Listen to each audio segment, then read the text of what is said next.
Assalamualaikum warahmatullahi wabarakatuh. Kami dari kelompok 1 yang beranggotakan Jutnanda Fitria, Muhammad Aulia, Muhammad Rafli, Muktial Ahadi, Sarfina, Teku Ikram Maulana, dan saya sendiri Ulfa Nadia Amanda. Baiklah, kami akan menjelaskan mengenai dasar-dasar perpajakan. Definisi atau pengertian pajak sebagaimana yang dikutip dari laman resmi Direktorat Jenderal Pajak atau DJP Kementerian Keuangan merupakan kontribusi wajib kepada negara yang terutang oleh orang pribadi atau badan yang bersifat memaksa berdasarkan undang-undang yang berlaku. Pembayaran pajak merupakan perwujudan dari kewajiban kewarganegaraan dan peran serta wajib pajak untuk secara langsung dan bersama-sama melaksanakan kewajiban perpajakan untuk pembiayaan negara dan pembangunan nasional. Sesuai falsafah Undang-Undang Perpajakan, membayar pajak bukan hanya merupakan kewajiban, tetapi juga merupakan hak dari setiap warga negara untuk ikut berpartisipasi dalam bentuk peran serta terhadap pembiayaan negara dan pembangunan nasional. Tanggung jawab atas kewajiban pembayaran pajak sebagai pencerminan kewajiban negara di bidang perpajakan berada pada anggota masyarakat sendiri untuk memenuhi kewajiban tersebut. Maka, sesuai dengan sistem self-assessment yang dianut dalam sistem perpajakan Indonesia, pemerintah dalam hal ini Direktorat Jenderal Pajak sesuai dengan fungsinya berkewajiban melakukan pembinaan atau penyuluhan, pelayanan, dan pengawasan. Dalam melaksanakan fungsi tersebut, Direktorat Jenderal Pajak berusaha sebaik mungkin memberikan pelayanan kepada masyarakat yang sesuai dengan visi dan misi Direktorat Jenderal Pajak. Pajak merupakan pendapatan negara untuk membiayai semua pengeluaran termasuk pengeluaran pembangunan. Fungsi pajak terdiri atas 1. Fungsi anggaran. Dalam fungsi anggaran, pajak berfungsi untuk membiayai pengeluaran negara, menjalankan tugas-tugas rutin negara, dan melaksanakan pembangunan negara yang membutuhkan biaya. Biaya anggaran dapat diperoleh dari penerimaan pajak. Pajak digunakan untuk pembiayaan rutin seperti belanja pegawai, belanja barang, pemeliharaan, bahkan untuk pembangunan. Uang dikeluarkan dari tabungan pemerintah, yaitu penerimaan dalam negeri dikurangin dengan pengeluaran rutin. Tabungan pemerintah ini dari tahun ke tahun harus ditingkatkan sesuai dengan kebutuhan pembiayaan pembangunan yang semakin meningkat dan terutama dari sektor perpajakan. Yang kedua, fungsi mengatur atau regulate. Pemerintah bisa mengatur pertumbuhan ekonomi, kebijaksanaan pajak dengan mengatur fungsi pajak sebagai alat untuk mencapai tujuan. Contohnya, dalam rangka penanaman modal baik dalam negeri maupun luar negeri diberikan berbagai macam fasilitas keringanan pajak. Dalam rangka melindungi produksi dalam negeri, pemerintah menetapkan bea cukai masuk yang tinggi untuk produk luar negeri. Yang ketiga, fungsi stabilitas. Dengan adanya pajak, pemerintah memiliki dana untuk menjalankan kebijakan yang berhubungan dengan stabilitas harga hingga inflasi dapat dikendalikan. Maka, dengan jalan mengatur peredaran uang di masyarakat, pemungutan pajak, penggunaan pajak yang efektif dan efisien. Keempat, fungsi retribusi pendapatan. Pajak yang dipungut oleh negara akan digunakan untuk membiayai semua kepentingan umum, termasuk untuk membiayai pembangunan sehingga dapat membuka kesempatan kerja yang pada akhirnya akan meningkatkan pendapatan masyarakat. Kedudukan dan pembagian hukum pajak. Menurut Prof. Dr. Rahmat Sumitro SH, hukum pajak mempunyai kedudukan di antara hukum-hukum sebagai berikut. Pertama, hukum perdata. Hukum perdata ialah suatu hukum yang mengatur tentang hubungan antara satu individu dengan individu lainnya. Contohnya seperti masalah warisan, utang piutang, pencemaran nama baik, dan lain sebagainya. Adapun hukum ini juga dapat dirinci lagi sebagai berikut, yaitu hukum perorangan, hukum keluarga, hukum warisan, serta hukum harta kekayaan. Kedua, hukum publik. Hukum publik ialah suatu hukum yang mengatur tentang hubungan antara pemerintah dengan rakyatnya. Contohnya seperti kegiatan pemerintahan sehari-hari, kejahatan, dan lain sebagainya. Serta hukum ini pula juga dapat dirinci lagi sebagai berikut, yaitu hukum tata negara, hukum tata usaha atau hukum administratif, hukum pajak, dan hukum pidana. Dari penjelasan yang telah dipaparkan tersebut, menunjukkan bahwa hukum dibagi menjadi dua, yaitu hukum perdata dan hukum publik. Dengan demikian, dapatlah diketahui bahwa kedudukan hukum pajak merupakan bagian dari hukum publik, yang merupakan suatu hukum yang mengatur antara negara sebagai pemungut pajak dan rakyat sebagai pembayar pajak. Teori dan azas pajak. Baiklah, kita langsung kepada teori pajak. Teori yang pertama itu teori asuransi. Di mana di dalam teori asuransi, pembayaran pajak itu dibebankan seperti membayar premi asuransi, di mana pemerintah bertindak sebagai perusahaan asuransi yang bertujuan untuk melindungi segala hal yang berkaitan dengan baik itu berupa harta benda maupun keselamatan dari masyarakat itu sendiri. Salah satu contohnya ialah seperti perusahaan jasa raharja, di mana perusahaan tersebut bertujuan untuk melindungi orang-orang yang berkepentingan di jalan, baik itu ada klaim meninggal atau klaim luka-luka dan lain sebagainya. Yang kedua, teori gaya pikul. Di dalam teori tersebut, pajak yang harus dibayarkan oleh masyarakat disesuaikan lagi dengan gaya pikul atau ukuran mereka, di mana hal tersebut dapat diukur berdasarkan pengeluaran ataupun penghasilan mereka. Semakin besar pengeluaran atau penghasilan mereka, maka akan semakin besar pula pajak yang harus mereka bayarkan.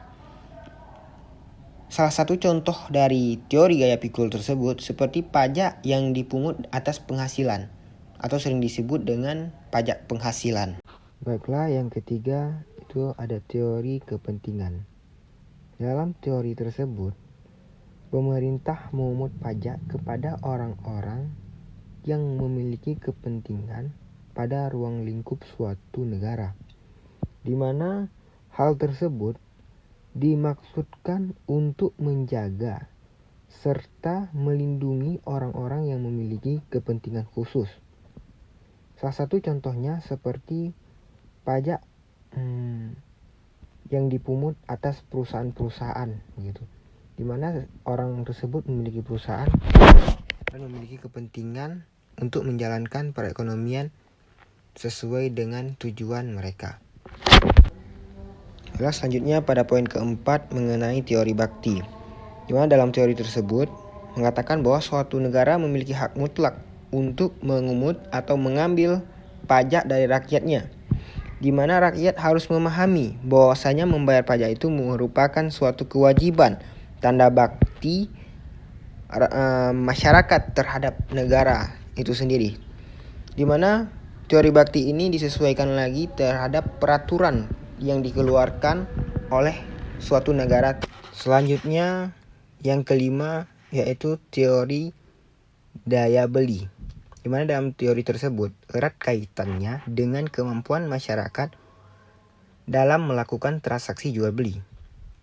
Sebagaimana kita ketahui bahwasanya masyarakat itu memiliki kebutuhan yang berbeda, maka dari itu pemerintah sebagai kepala negara bertugas untuk memungut pajak berdasarkan tingkat daya beli masyarakat.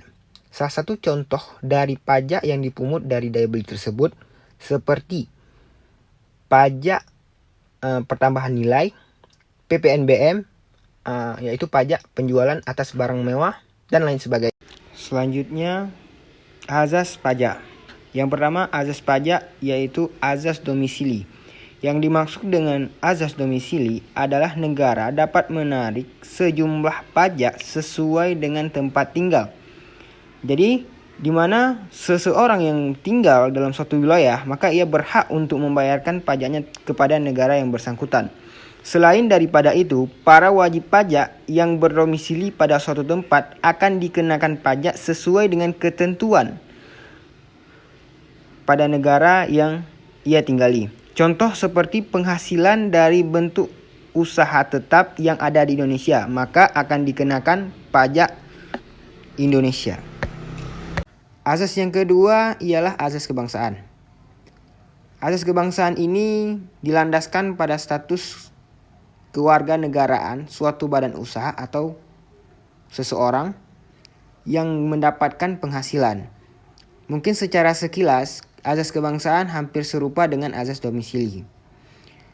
Maka dari itu, seseorang yang kewarganegaraan suatu negara, dia wajib membayar pajak kepada negara tersebut sesuai dengan peraturan yang telah ditetapkan oleh negara yang bersangkutan. Dan yang terakhir pada poin ketiga yaitu azas sumber.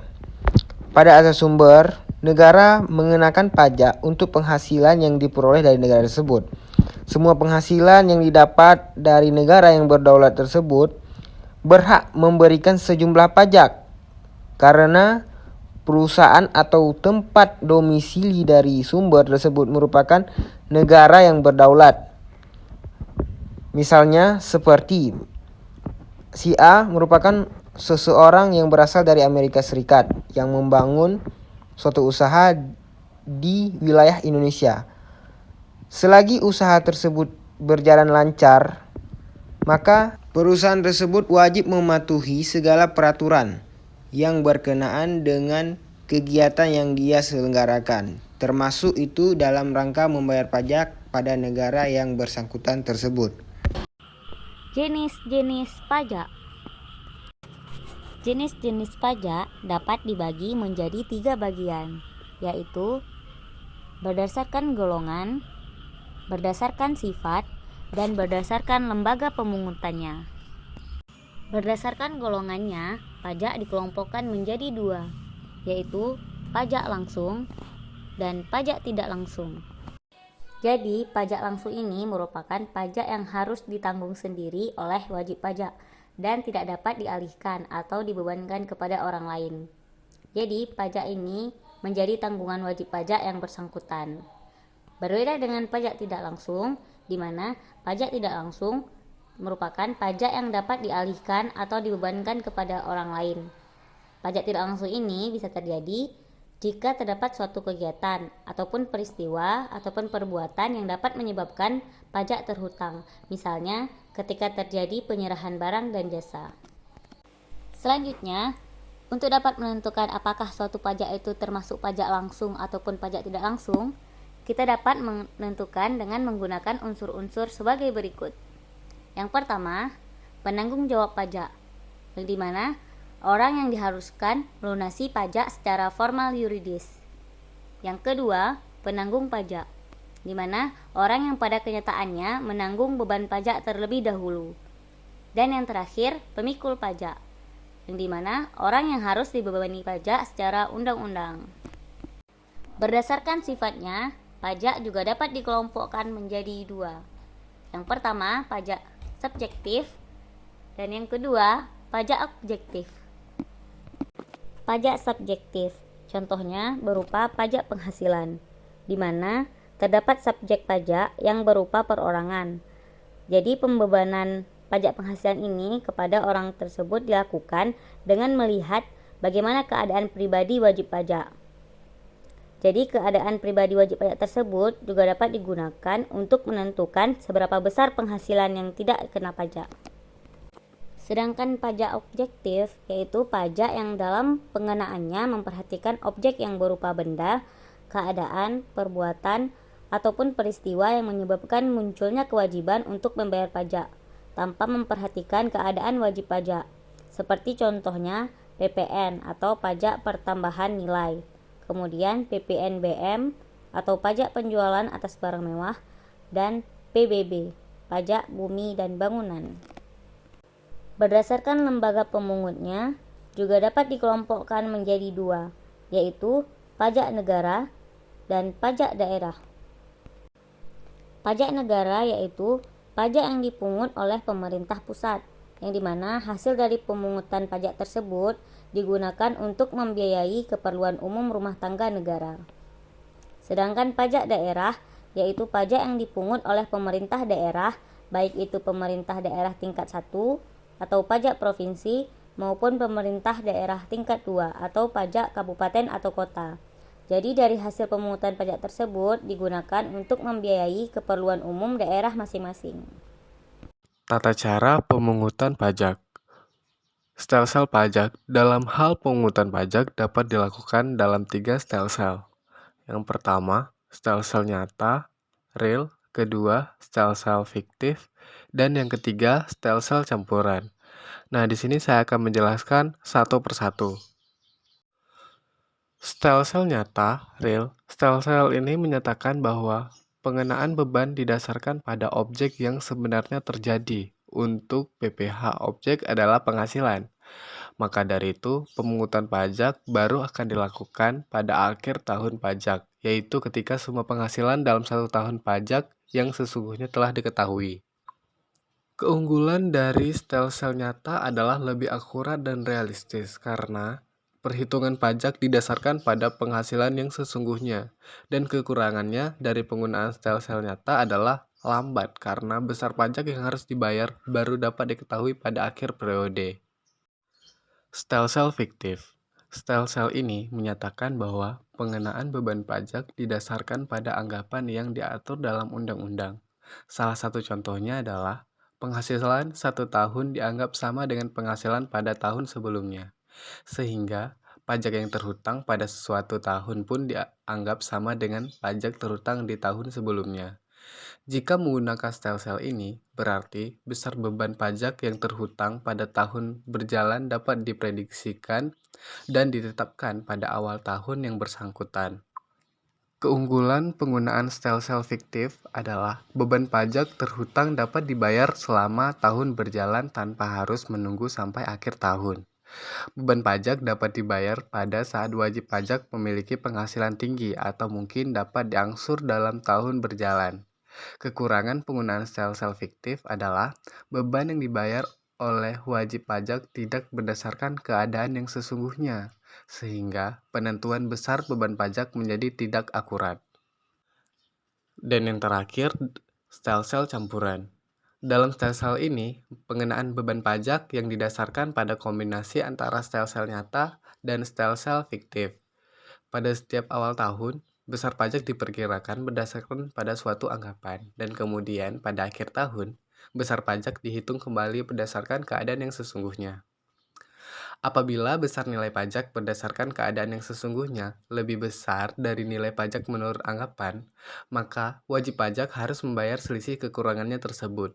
Dan sebaliknya, jika besar nilai pajak berdasarkan keadaan yang sebenarnya lebih kecil daripada besar nilai pajak berdasarkan anggapan, maka wajib pajak memiliki hak untuk meminta kembali kelebihannya, atau dapat juga dikompensasikan pada tahun-tahun berikutnya setelah perhitungan dengan besar hutang pajak yang lainnya.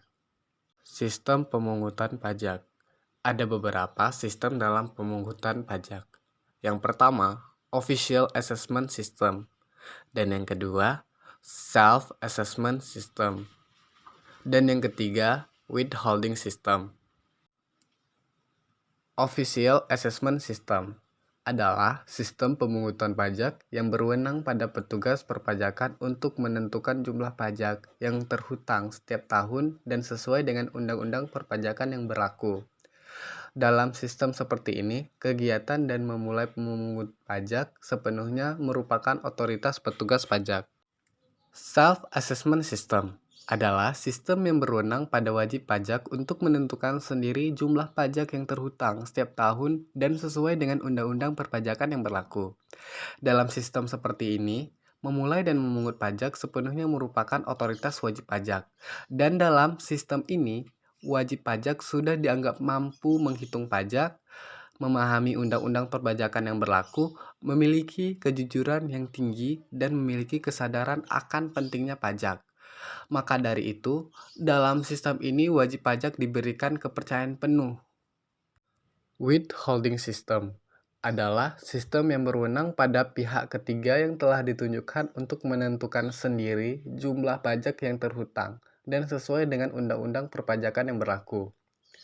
Pihak ketiga ini ditunjukkan berdasarkan peraturan undang-undang perpajakan, keputusan presiden, dan peraturan lainnya mengenai memungut, mengatur, menyetor, dan bertanggung jawab atas pajak melalui sarana perpajakan yang tersedia. Sehingga dapat disimpulkan bahwa berhasil atau tidaknya pelaksanaan pemungutan pajak pada pihak ketiga yang telah ditunjukkan tersebut. Selanjutnya, timbul dan berakhirnya hutang pajak. Nah, kapan nih timbulnya hutang pajak? Jadi ada dua ajaran nih yang mengatur tentang timbulnya hutang pajak. Yang pertama itu ada ajaran formil dan ajaran material. Ajaran formil itu dilakukan dengan official assessment system, yaitu sistem pemungutan pajak di mana jumlah pajak yang harus dibayar dan dihitung oleh Fiskus. Kemudian, Fiskus itu akan mengirimkan surat pemberitahuan terkait jumlah yang harus dibayar oleh wajib pajak. Sedangkan ajaran material, utang pajak itu timbul karena adanya undang-undang dan karena ada sebab yang mengakibatkan seseorang atau suatu pihak itu dikenakan pajak. Contohnya seperti seseorang memiliki bangunan atau dia melakukan ekspor-impor. Selanjutnya berakhirnya hutang pajak. Berdasarkan undang-undang perpajakan, terdapat 5 cara penghapusan atau berakhirnya hutang pajak. Baik, saya Teikra Maulana. Jadi di sini saya akan membahas mengenai materi tarif pajak. Nah, ada dua unsur yang dibutuhkan dalam menghitung besarnya hutang pajak. Nah, dua unsur tersebut adalah tarif pajak dan dasar pengenaan pajak. Tarif pajak ini dapat berupa angka maupun persentase tertentu. Nah, selanjutnya tarif pajak ini juga dibagi menjadi 4. Yang pertama tarif tetap, yang kedua tarif proporsional atau sebanding, yang ketiga tarif progresif atau meningkat, dan yang terakhir adalah tarif degresif atau menurun. Baik, selanjutnya saya akan membahas mengenai perbedaan di antara 4 jenis tarif pajak tersebut. Nah, yang pertama tadi tarif tetap. Nah, tarif tetap ini adalah tarif yang berupa angka di mana tarifnya tetap sama walaupun besarnya dasar pengenaan pajak berbeda-beda. Baik, selanjutnya yang kedua tarif proporsional atau sebanding. Nah, tarif ini adalah tarif yang berupa persentase tertentu yang sifatnya tetap atau sama berapapun dasar pengenaan pajaknya. Nah, yang artinya besarnya hutang pajak akan sebanding dengan dasar pengenaan pajak tersebut dikarenakan tarifnya yang sama atau tetap. Kemudian yang ketiga tarif progresif atau meningkat. Nah, tarif progresif ini adalah tarif yang berupa persentase tertentu yang dimana terus meningkat seiring dengan meningkatnya dasar pengenaan pajak. Jadi artinya semakin meningkatnya dasar pengenaan pajak, maka semakin tinggi pula tarif pajak yang dikenakan. Dan ini yang terakhir, yaitu tarif degresif atau menurun. Tarif degresif ini adalah tarif yang dimana semakin menurun seiring dengan meningkatnya dasar pengenaan pajak. Yang artinya semakin tinggi dasar pengenaan pajak, maka semakin rendah pula tarif pajak yang dikenakan. Poin terakhir ialah mengenai perbedaan pajak dengan pungutan lainnya. Jadi berdasarkan Undang-Undang Nomor 6 Tahun 1983, bahwasanya pajak adalah kontribusi wajib kepada negara yang terutang oleh pribadi atau badan usaha yang bersifat memaksa. Pembayaran pajak tidak mendapatkan imbalannya secara langsung karena uang pajak digunakan untuk keperluan negara bagi sebesar-besarnya kemakmuran rakyat. Jadi dapat kita simpulkan bahwasanya pajak ini beda dengan pungutan lainnya. Karena kenapa? Karena pajak tidak bisa kita rasakan secara langsung, melainkan kita butuh waktu untuk merasakannya. Sebagaimana kita ketahui bahwasanya pajak merupakan iuran wajib yang telah dibebankan kepada kita karena sebab-sebab tertentu. Sedangkan pungutan lainnya itu berbeda dengan pajak, sesuai lagi dengan apa tujuan pungutan tersebut. Sekian yang dapat kami sampaikan. Wassalamualaikum warahmatullahi wabarakatuh.